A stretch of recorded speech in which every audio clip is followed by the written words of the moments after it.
the biggest learning for me was that every single person learns in a different way. Every single person's got a different personality, and every single person has to have feedback delivered in a slightly different way as well, because people's brains work differently. You're listening to Art Heroes Podcast, the show to help you thrive as a digital artist. Tune in to learn how to transform your passion into a career. Get inspired by other kick-ass 2D and 3D artists, and find out what it takes to be an art hero.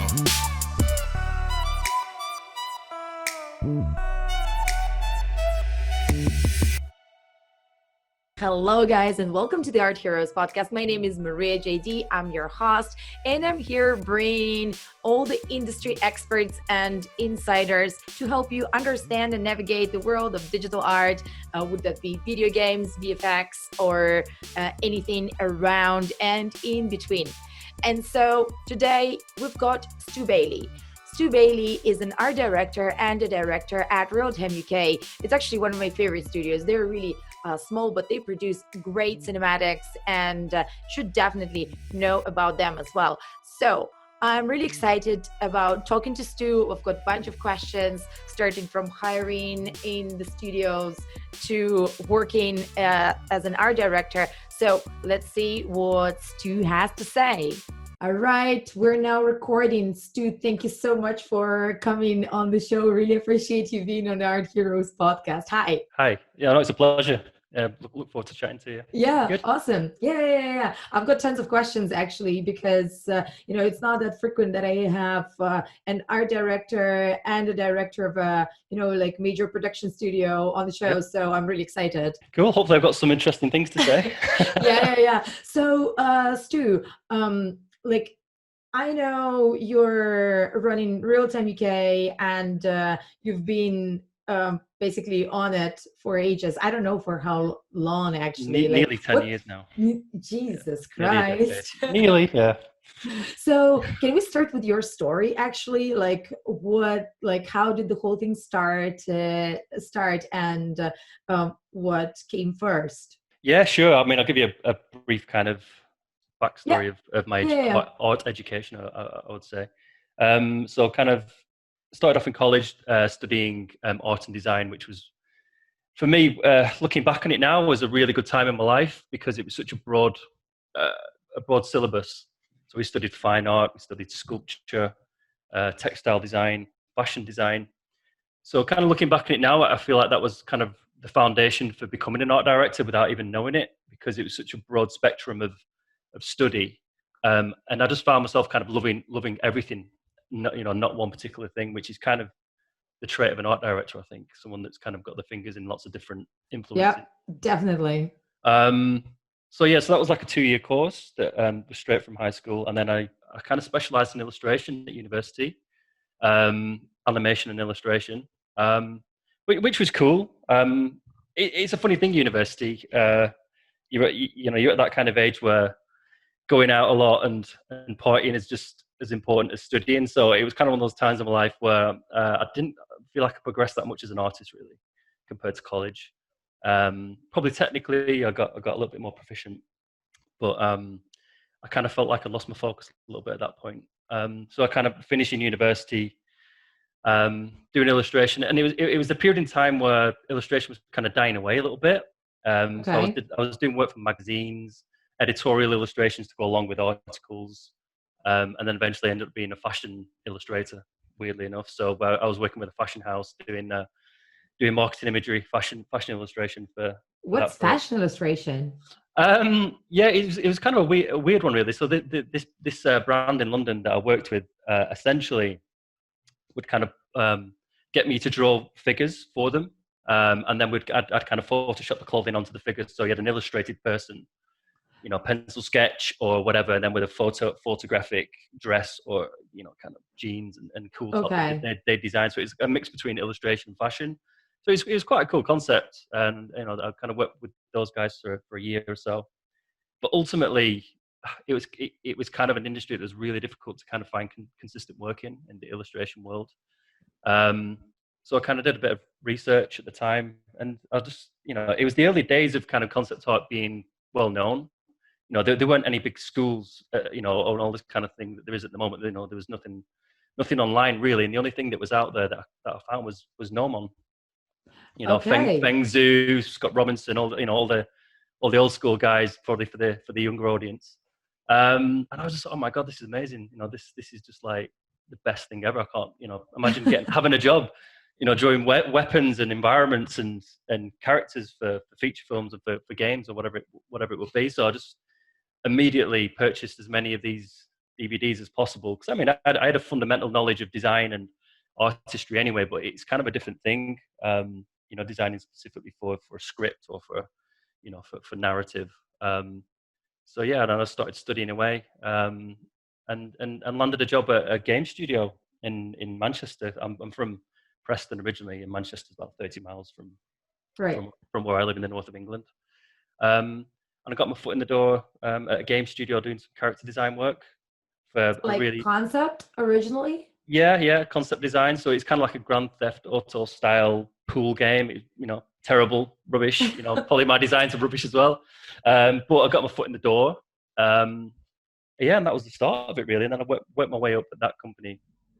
To being one of the main concept artists there. And then from there, I moved on to another game studio in Manchester called Dark Energy Digital, which isn't around anymore.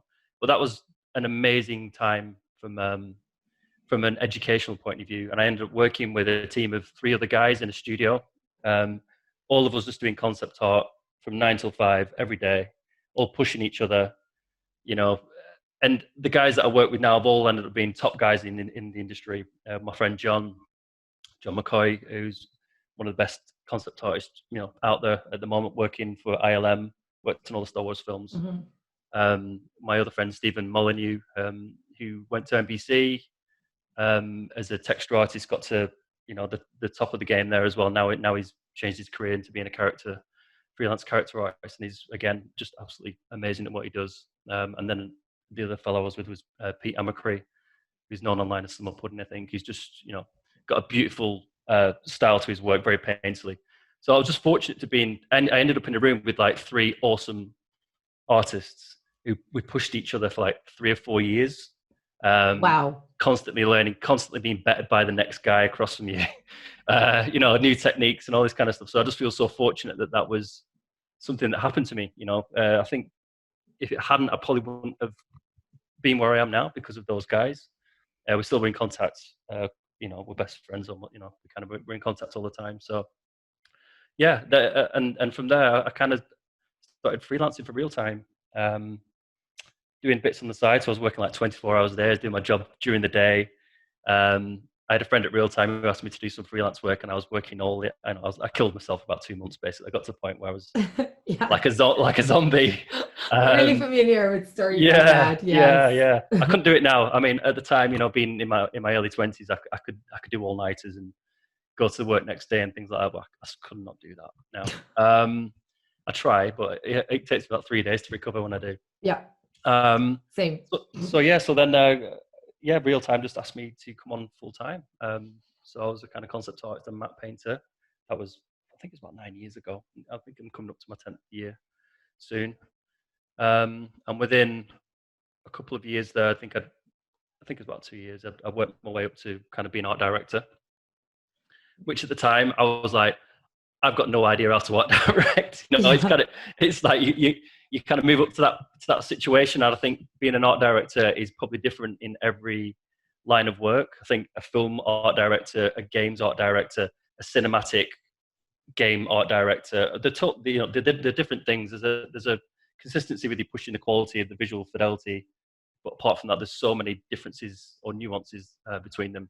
And I was just kind of researching. Is like, I kind of know what I need to do. I know it's my job to make things look better and kind of work with the team, but there's so many other things that I wasn't prepared for.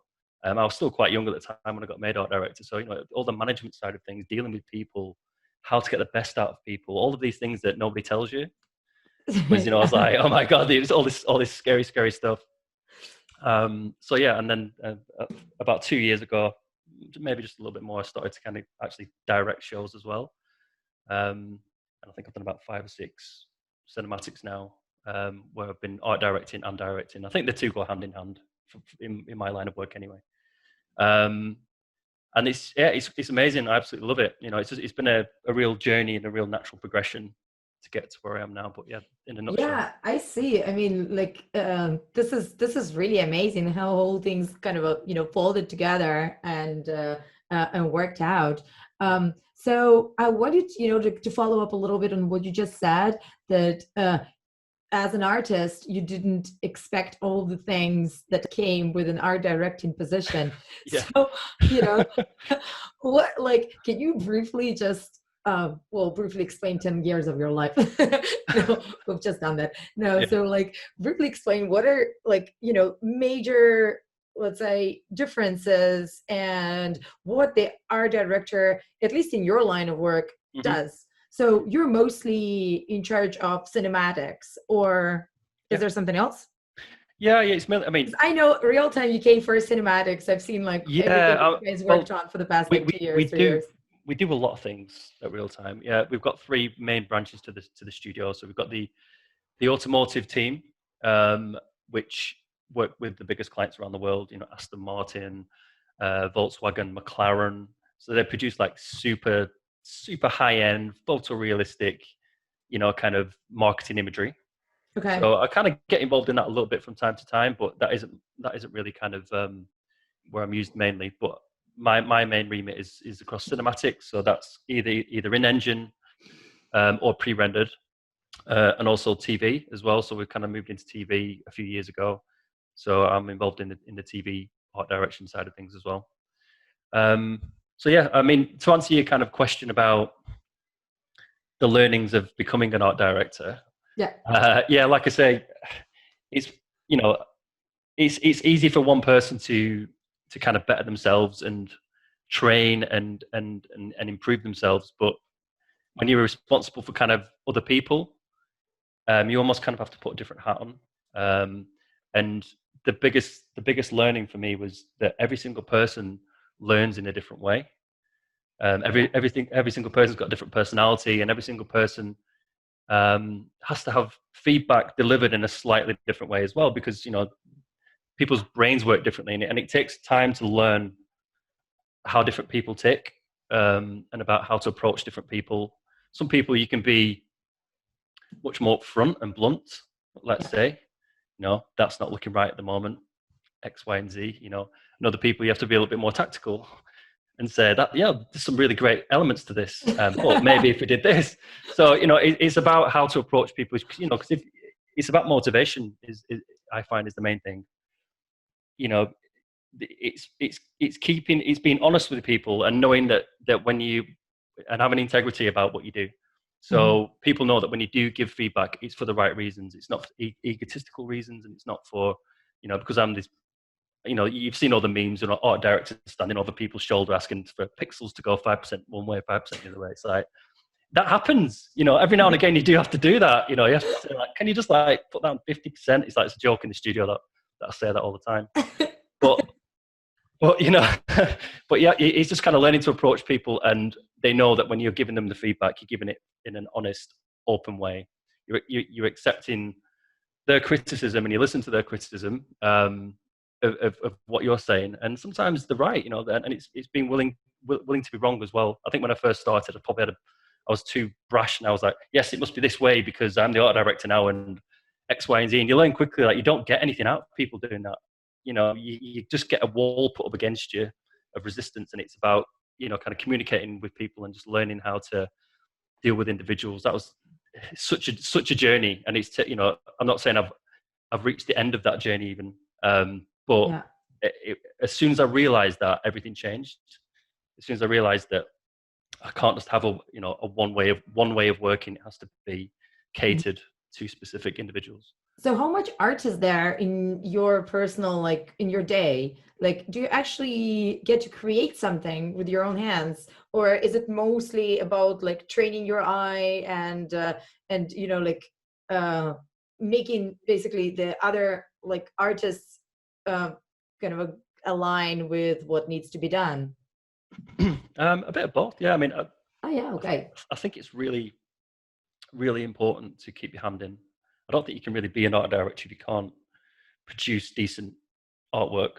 I think in order to kind of criticize or have an opinion, a valid opinion, you need to actually, keep your hand in at doing the artwork. So I'd say in a week, I'd probably have a couple of days a week where I'm actually doing artwork. I mean, most of my stuff now, because I'm into doing more of direction, is more storyboarding and animatic, kind of artwork. So it's more hand-drawn, sketchy stuff, which I love,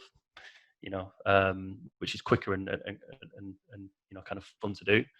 But yeah, I mean, with TV especially, we do a lot of pitch work. We have to kind of try and win jobs from other clients, especially because we're just starting to get into that kind of work. So, we have to put really, really elaborate documents together where I'll be generating a lot of imagery, whether it's vehicle design, creature design, environment design. Got another in-house artist as well who works with me, Ivan, who's an absolutely amazing concept artist.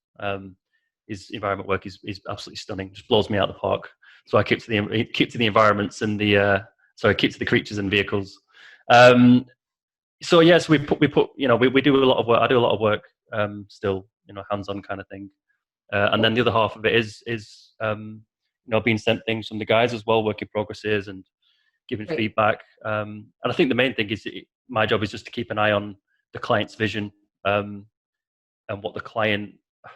Sometimes it's kind of what they don't say, but what they're trying to say. What they actually mean, yeah. Yeah, it's like this weird thing, and they go around the house with this big description. I go, I kind of get what you mean. Just let me go away and come back. So you'll see guys, and it's almost like half of my job is translating double Dutch into something that's right. usable. I see. There is something that you mentioned, like in the very beginning of our conversation, and I think it was visual fidelity. Yeah. Can you explain what that actually means for you and how that applies to what you do? Yeah, I think visual fidelity is kind of, kind of it's a DNA of our studio. It's something that's kind of, we all know that visual fidelity is always the goal. It's always the thing that we reach for, strive for. And it's the one thing that we can't compromise on, it is the visual fidelity. So it applies to anything really. It's that last, I mean, everybody talks about this, so it's nothing new, but it's that last 15% that is like the killer, where you're all stood around scratching heads going, but something's just not quite right. And the visual fidelity thing comes down to that. I think one of the biggest example I can give you from our personal work or from the work that we've done recently is the Game of Thrones trailer, where we had no scan data for these celebrities and these actors that are these characters that are possibly at the time the most well known in the world. It was the biggest TV show in the world at the time. So we're doing the cinematic trailer for it. We didn't have any scan data. We just had photographic reference. And we got to the point where they looked good, but they didn't look great. And it took rounds and rounds and rounds of interrogation, of feedback, of scrutiny, of taking 2 steps back to take a step forward.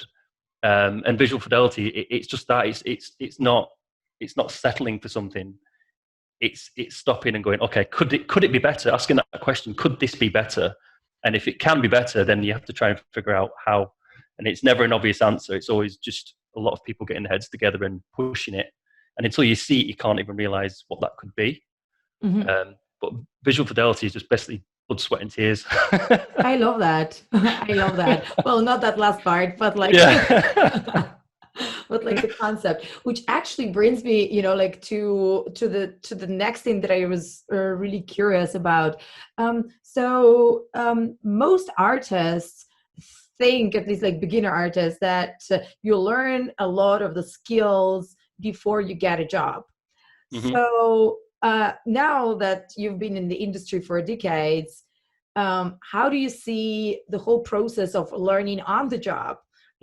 And all the folks that work with Real-Time UK, what's the ongoing training process like? Do you see that in general, artists that are already in the studios, do you see there is the need to do the upgrades and improvements?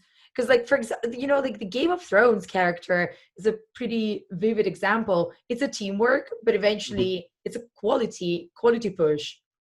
Yeah, definitely. I mean, It's a difficult one. I'm glad I got into the industry when I did, because the quality these days is so good. You know, in general, the training out there is amazing, and there are lots and lots of talented people coming through the ranks. I think, from a training point of view, yeah, I mean, I think getting in the door is one thing, but it's not necessarily, you wouldn't necessarily expect to be doing the thing that you want to be doing at first. Okay. You know, so there's always going to be that level of kind of retraining from that perspective, because say you're a character artist, you know, you're doing great work, but there's always going to be established great artists within a studio as well, and you have to kind of maybe at first be doing another task, Okay. you know, to kind of get your way to be doing the top work that you want to be doing. It could be props at first, it could be horses or animals rather than the actual, you know, the hero characters that you want to do. So I think there's always going to be that journey for anyone that starts at a studio. I wouldn't. It'd be very rare to walk into a studio and instantly be doing the type of work you want to be doing. So Okay.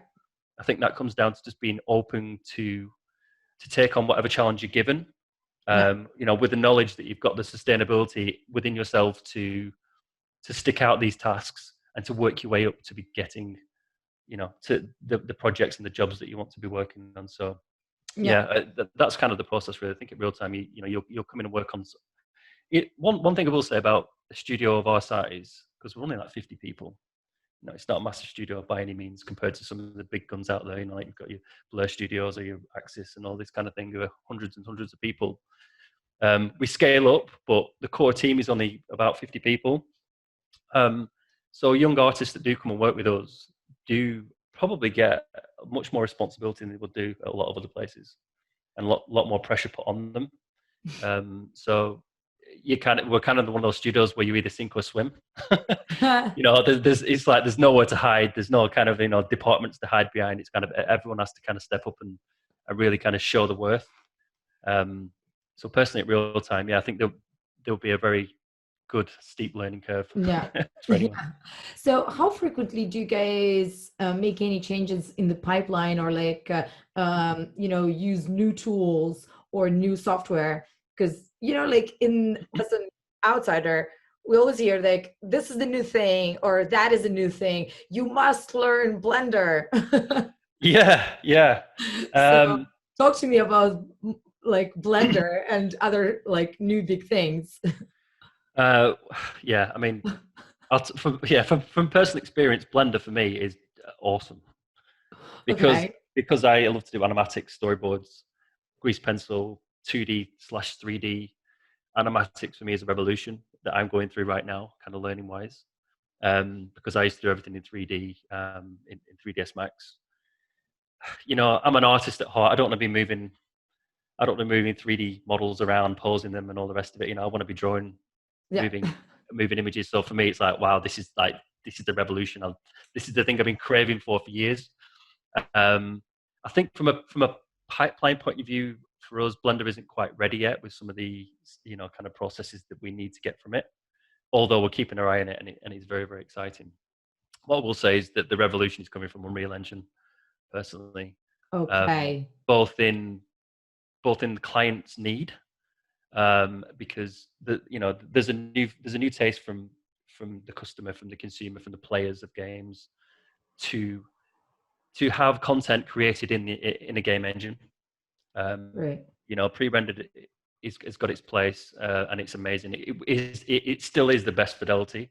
It still is, you know, the pre-rendered cinematics are where my heart lies, and I absolutely adore them. But there's more and more call for Unreal, you know, to be producing these things in Unreal Engine, because they want to be using the assets that are going to be used in the game. They want to use the technology that's going to be used in the game, albeit elevated to a, you know, we don't have to run it real time in order to render something in Unreal Engine. We can still render a frame a second, you know, and have the quality much higher than you could have in a real time, you know, kind of scenario. But that's been the big revolution for me over the past 6 months. It's just blown up. I think a lot of it is to do with like the, you know, Unreal 5 demo that came out not so long ago, just showing the potential. And it's like, you need to get on this. You need to get on board it now, because this thing is it's gonna be really, really prevalent in the industry. Yeah. And so in general, like, is it frequent that you add a new tool or a new software to the pipeline of the studio? How does it work actually? This like Yeah, yeah. if that ever happens? It's happened a few times. The obvious one when ZBrush came out, everyone was Oh like, yeah. "Well, this is like revolution." I think Substance Painter was the last one. Obviously, Maury, and then Substance Painter was the last one that has totally revolutionized the way we work. It's just one of those things that the quicker you can get to a result, the better, because it means you can have more iterations. So Yeah. that was the impact of ZBrush. The sculpting side of it just sped up things so much. Maury was a revolution in terms of quality, but the speed, it didn't kind of speed things up that much. But when Substance came through, just being able to kind of save out all your presets for the material, so you've got a really good starting point for the next project. Have libraries, have kind of Substance Alchemist, all these kind of things that have, they get you to 70% almost instantly in terms of like, you can put something on it and it can look pretty decent, especially for like mid-ground or background.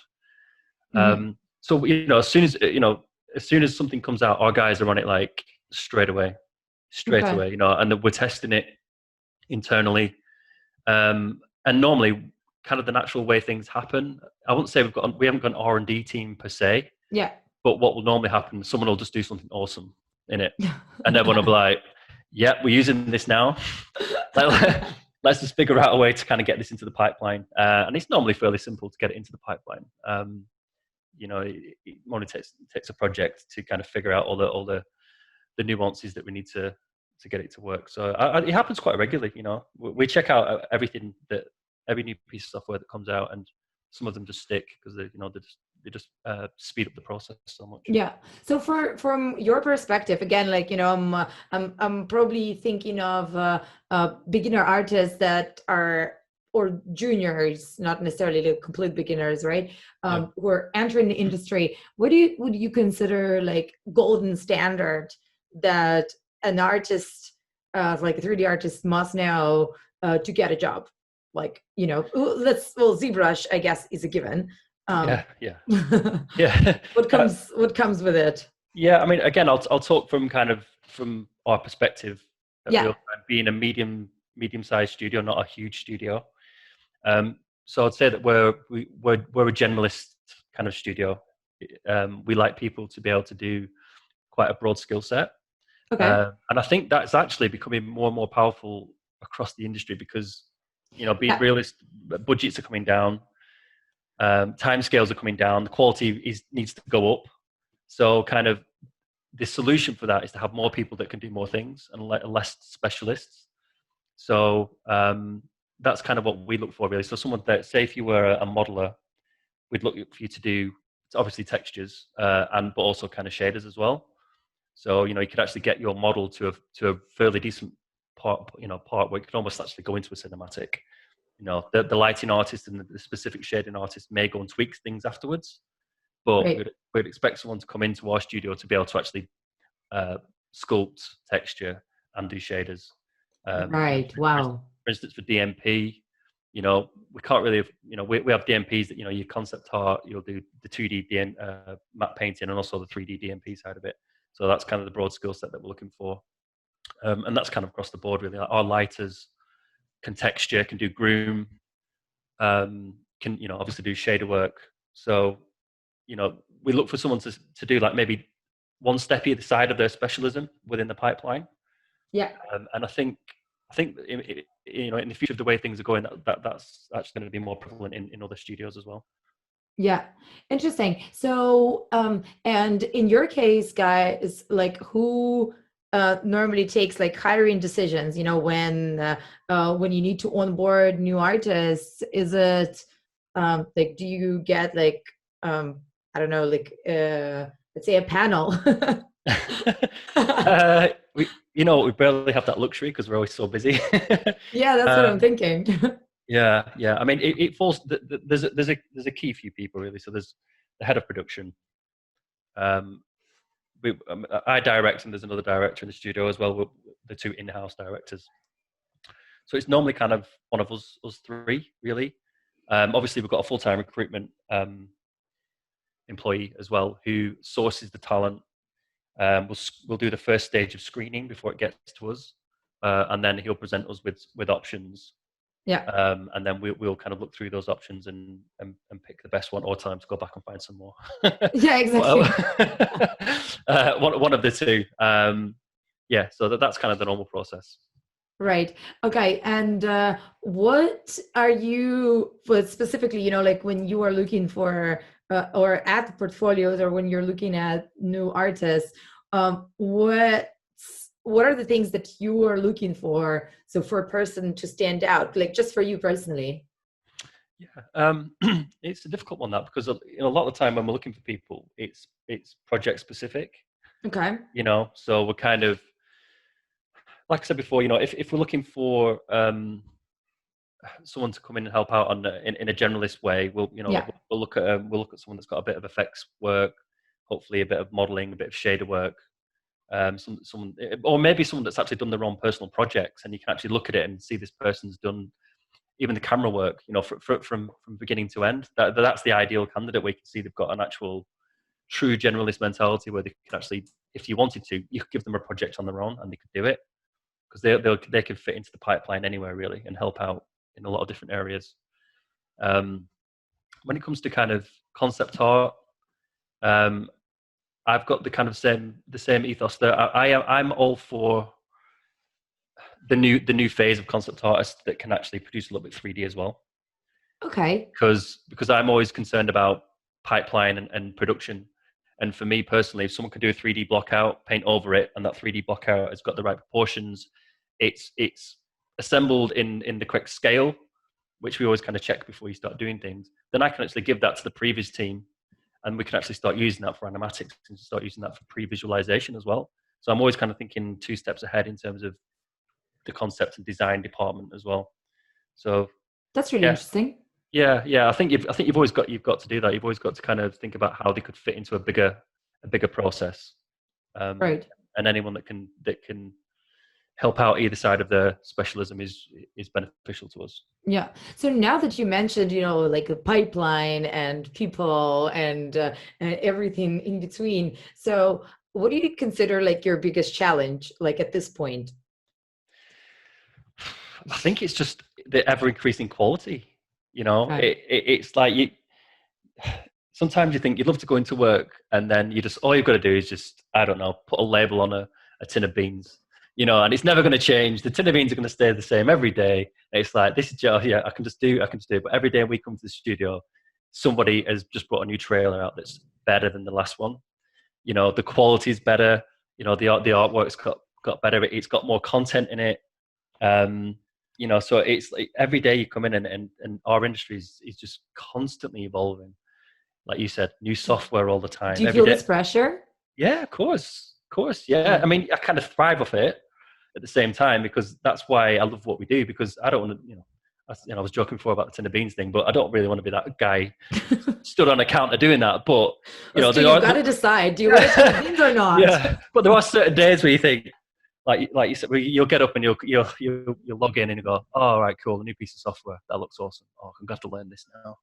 And you've got that kind of thing. There's constant changes and constant evolutions in what's going on, and it's amazing. But it is never ending in what we do. Even AI, all of this kind of stuff that's starting to evolve now is it's a constant. I don't want to say battle. Battle's not the right word, but you're constantly chasing the next thing and keeping up with all of these talented guys. Yeah, producing. That definitely is. So, I mean, it sounds like it's the most challenging, but at the same time, kind of almost most exciting. Yeah, I mean, for me personally, I thrive off that challenge, and kind of even what we do in cinematics, like, we have to create everything from scratch. Every blade of grass, the hair on the characters, the eyeballs, the teeth, the tongue, all these things that you don't think about. It doesn't exist. Like, a client will come to us with a brief. You've got a character running through this environment, and they're fighting away with a sword, and they're going to turn around and give an expression. We have to make all of that. It's like we have to go through the mocap process. You have to go through the animation process, the rigging, making sure that the model and the rig work well together to give you the performance that you need. You know, does the texture of the teeth work? You know, does the texture of the lips look good enough? You know, there's 3 hairs on his chin that don't quite look right. You know, just think about the millions and millions of decisions that we have to make on every single cinematic project that we do, because, you know, it's not like we're filming people. You know, you've got a live action plate to work with. Every single thing on screen is created from scratch. You know, so it's like the most difficult thing that you can do. But it's amazing. You know, we love doing it. And like you said before about the fidelity thing, that's why we love it, because we can get to that level of literally kind of looking at pores and looking at eyelashes and looking at intricacies of performance. So it's pleasure pain, I would say. Yeah, well, I can see that. And, you know, just on the final note, I was really curious, what's your relationship with technology? You mentioned AI. So is it more like scared of AI that it's going to come into jobs? Or it's more like finally you're relying on AI to take less decisions during the day? Like, help me understand. Yeah, I think it's very exciting. It's very scary, I think, for a lot of people that, you know, rotoscope, and there are whole swathes of the industry that AI could possibly take over the remedial tasks. It's not remedial, but, you know, repetitive tasks that take a lot of people to do, which will obviously save a lot of money and speed things up, but it may kind of do away with a lot of jobs potentially. But there are so many exciting applications for it as well. You know, the face replacement thing that's kind of out there at the moment. We joked recently about all the pain and effort we put into these Game of Thrones characters, and it's like, okay, so now there's AI. We could have done it with a button, you know, with a button press. You know, went through all that pain, and it could have been done in a totally different way now. But I think you need to embrace technology. There's no other way around it. It's embrace it. You know, pick what part of it is good for you, for your studio and for your pipeline, and then take advantage of it, because if it frees 2 people up to do something else, then that can make your product even better. You know, rather than rotoscoping that character, those people can be doing something else to improve the quality. Yeah, definitely. Wow, Stu, that's been really productive. But before I let you go, we've got like a little tradition here on the podcast. I've got a questionnaire of like 10 questions, and you've got about, I don't know, a few words up to a sentence to reply each sentence, to reply each question. Ready when you are. Cool. Yeah, let's go. Can't see anything. Okay, I'm gonna just put you through the questionnaire, and we'll see what you come up with. All right. So, what's your number 1 tip for combating distractions when working from home? Come on, get the kids out the house. I'm signing up for this one as well. Yes. What's your favorite tradition or holiday? Oh, Christmas, definitely.